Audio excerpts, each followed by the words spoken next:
பாவா garden ஸ்ரீலங்காவில் last இடத்துல இருக்குது. கடைசியில் இதுக்கு உள்ளுக்கு போகணுமெண்டா ஒரு பெல் ஒன்று இருக்குது. பெல் அடித்தா தான் உள்ளுக்கு போகலாம். ஸ்டாஃப் வந்து கூப்பிடுவாங்க எங்களை.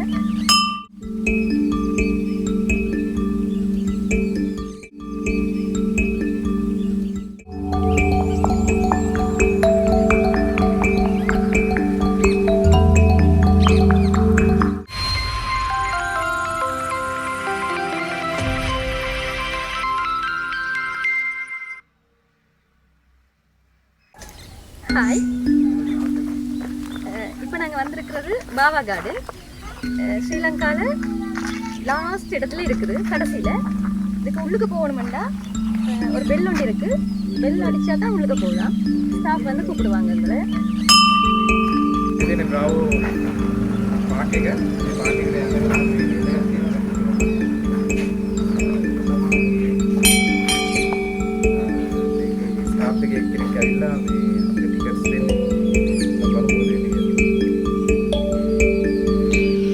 අපි අද යන්නේ බාවා ගාඩන් එක බලන්න. ඇත්තටම මේ බාවා ගාඩන් එක ඊටාම අලංකාර ආකාරයට නිර්මාණය කරලා තියෙනවා. මේකේ නිර්මාතෘවරයා තමයි බිරිෆ් බාවා.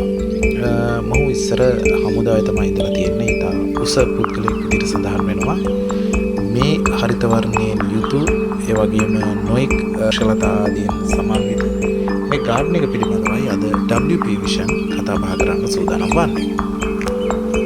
අයිබෝන් සුබ දවසක්. අද අපි ඉන්නේ බේරුවල තියෙන ලස්සන ගාඩන් එක. මේකට කියන්නේ බාවෝ ගාඩන් කියලා. මම හිතන්නේ ලංකාවේ ගොඩක් දෙනෙක් මේ ගැන දන්නේ නැහැ. ඉතින් මේකේ ඓතිහාසික වටිනාකම් ගොඩක් තියෙනවා. මේකේ මිස්ටර් බාවෝ තමයි මේක නිර්මාණය කරලා තියෙන්නේ. මුලින් මේකේ අක්කර 200ක් විතර තිබිලා තියෙනවා.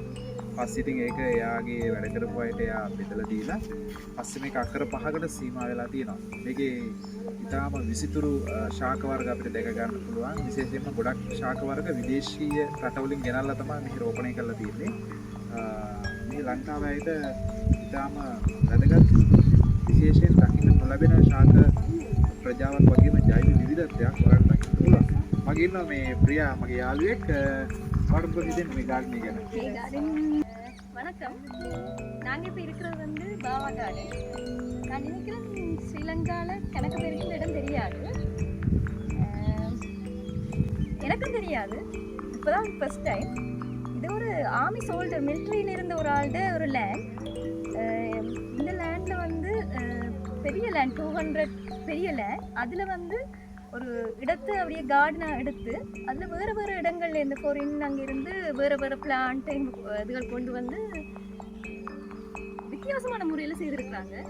நான் நினைக்கிறேன் கட்டாயம் ஸ்ரீலங்காவில் இருக்கிற எல்லாருமே பார்க்கணும். கூடுதலான நாட்கள் இது தெரியாத ஒரு இடம். கட்டாயம் வந்து எல்லாரும் பார்க்கணும்னு நான் நம்புறேன்.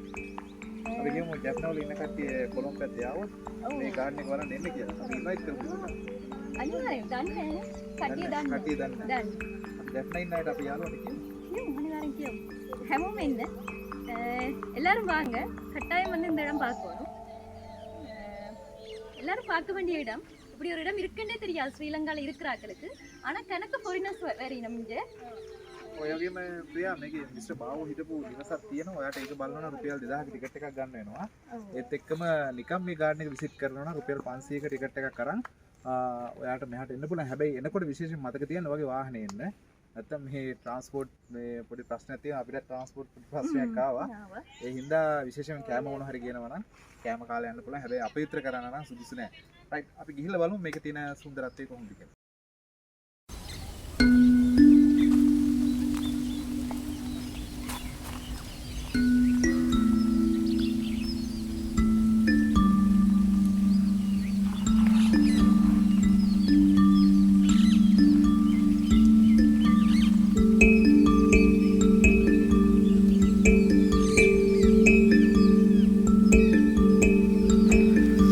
උද්‍යානයේ ඉතිහාසය දෙස සොයා බලනකොට මේ උද්‍යානය නිර්මාණය කරලා තියෙන්නේ ලෑන්ඩ්ස්කේපින් මාතෘකාව ජනප්‍රිය නොවුන කාලෙක. බිරිෆ් බාවා ඒ ගැන ඔහුට තිබ්බ නිසංග හැකියාවක් පාවිච්චි කරලා තමයි මේ උද්‍යානය ඉතා අලංකාර විදිහට නිර්මාණය කරලා තියෙන්නේ. මේක කොහොම වෙතත් කලින් ලොකු රබර් වත්තක් විදිහට තමයි තිබිලා තියෙන්නේ. පස්සේ තමයි බාවා මේ ගාඩ්න එක ඉතා ලස්සනට මේ විදිහට අලංකාර විදිහට නිර්මාණය කරලා තියෙන්නේ.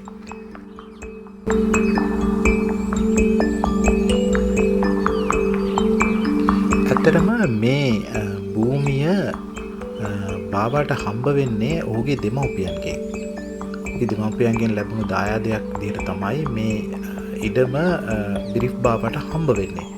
ඊට පසුව මේ ඔහුගේ තිබ්බ මේ කුසලතාවය උපයෝගී කරගෙන ඔහු මේ ගාඩ්න එක ඉතා අලංකාර විදිහට නිර්මාණය කරනවා.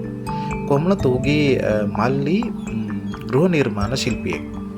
වත්මන් පාර්ලිමේන්තුවටත් ඒ කියන්නේ ඔහුගේ මල්ලිගේ නම ජිෆ්රි බාවාගේ සහයෝගයත් ගෘහ නිර්මාණ ශිල්පයට දක්වලා තියෙන බවයි අපිට අතුරුදුරු වාර්තා වෙන්නේ. කොහොමුණත් මෙහි තවදුරටත් ඇතුළට අපි ගිහිල්ලා විස්තර බලමු.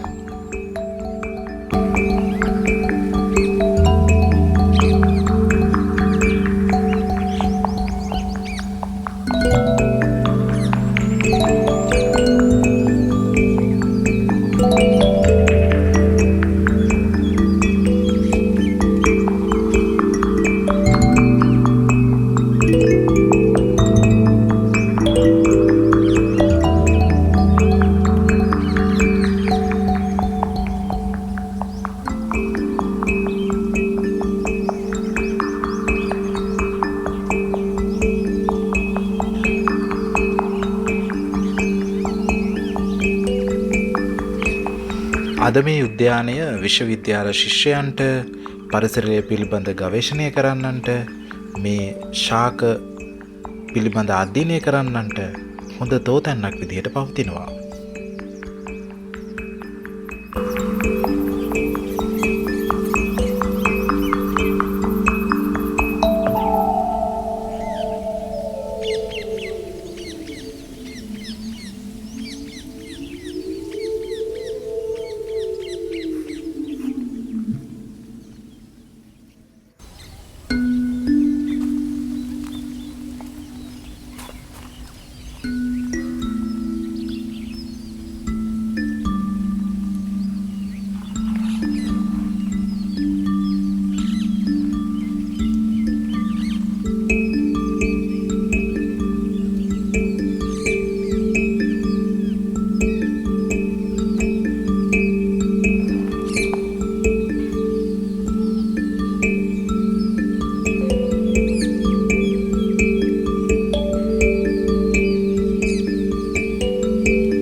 උද්‍යානය සුන්දරත්වය බලන ඔබට තවත් බහුලෝ දැකගත හැකි මූර්ති නිර්මාණ ශිල්පයන් කිහිපයක් අපිට හොයාගන්න පුළුවන්.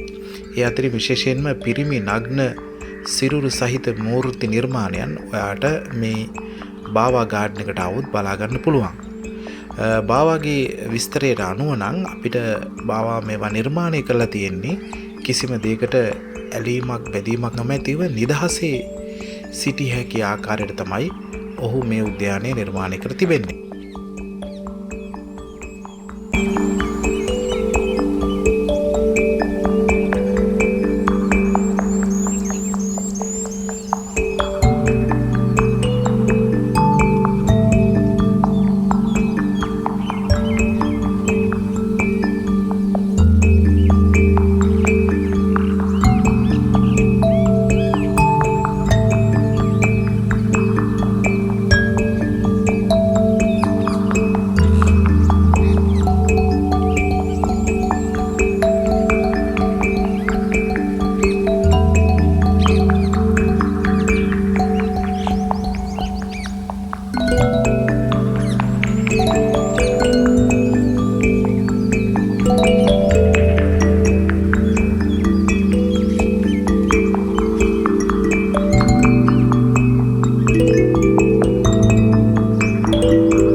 වෙතත් මේ උද්‍යානය මහජන ප්‍රදර්ශනයට විවෘත වන්නේ මිස්ටර් බාවාගේ අදහසකට අනුවයි. කොහොමදත් 1970 වන විට මෙය මිස්ටර් බාවා මහජනතාවට ප්‍රදර්ශනය කරන්නට කියලා ඉල්ලීමක් කරලා තියෙනවා. කොහොම වුණත් මෙහි තියෙන සුන්දරත්වය විඳගන්න මිස්ටර් බාවා ඔන්න මහජනතාවට අවස්ථාව දීලා තියෙනවා. කෙසේ වෙතත් මේ භූමි ප්‍රදේශයේ මෙම ඔහුගේ බංගලාව සහ මේ අවට භූමි ප්‍රදේශයේ වැඩ කරපු සියලු දෙනාටම ඔහුගේ අන්තිම කැමැති පත්‍රයෙන් මෙම බින් කොටස් පවරා දීලා තිබෙන බවයි අපිට මේ පිළිබඳ තොරතුරු විමසා බැලීමේදී දැනගන්නට ලැබුණේ. මම හිතන්නේ අවසානයේ මෙහි වැඩ කරපු අයට මේ සියලු දේ බෙදලා දීලා මිස්ටර් බාවා දැස පියාගත්තා කියලා තමයි අපිට සඳහන් වන්නේ. මේ තියෙන බංගලාවේ තමයි මිස්ටර් බාවා වාසය කරලා තියෙන්නේ. ඉතින් අපි තවදුරටත් මේ සුන්දරත්වය බලමු.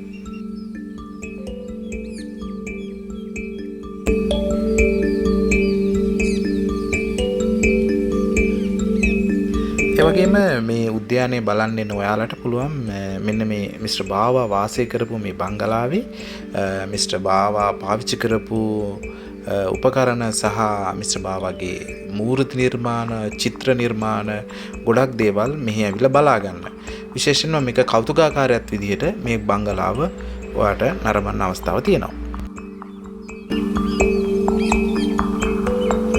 හොඳයි, ඉතින් ගොඩක් විස්තර කතා කරා. ඔයාටත් විවේකයක් ලැබුණ වෙලාවක කළුතර පැත්තේ, බේරුවල පැත්තේ ඔයා සංචාරය කරනවා නම් බාවා ගාඩන් එක බලන්න අමතක කරන්න එපා. සුබ දවසක්.